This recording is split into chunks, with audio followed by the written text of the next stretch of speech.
Hello, Robert here, STEM educator at Thermo Fisher Scientific, the world leader in serving science. What is STEM, you ask? Like many of you, I've been thinking a lot about how important science, technology, engineering, and math are to the world, and that there are bright young minds like yours interested in a future career in one of these areas.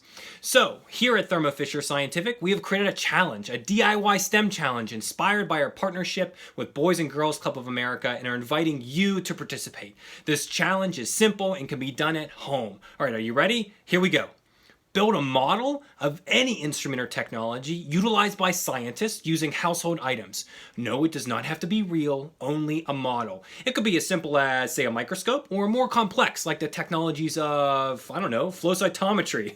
What is that? Bottom line, what you build is up to you. We encourage you to be innovative, not only in your idea, but in your creation. So you can use blocks, molding clay, recycled materials, even erector sets. You're also welcome to create a drawing. Our mission at Thermo Fisher Scientific is to enable our customers to make the world healthier, cleaner, and safer. So we're asking you to research and explain how what you built, when used, makes the world healthier, cleaner, or safer. So let's say I build a model of a telescope. I might explain how astronomers use some of them to search for near-Earth objects and keep an eye out for possible impact events, and that's pretty cool. And it falls under making the world safer. This is also your opportunity to get personal and explain why this instrument or technology is important to you, or maybe why you're excited for a career in a field that uses it.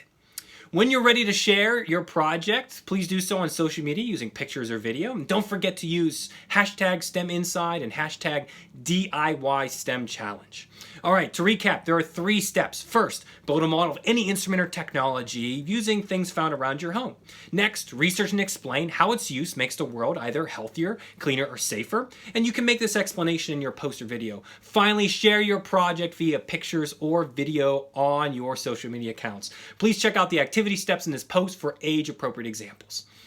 All right, well, we hope you undertake this challenge and we look forward to your innovation. After May 31st, we will announce honorary winners. You never know what we might give away. And if you're looking for more DIY STEM activities to do at home, check out Boys and Girls Club of America's myfuture.net. And until next time, hope you personally can find a way to make the world healthier, cleaner, or safer.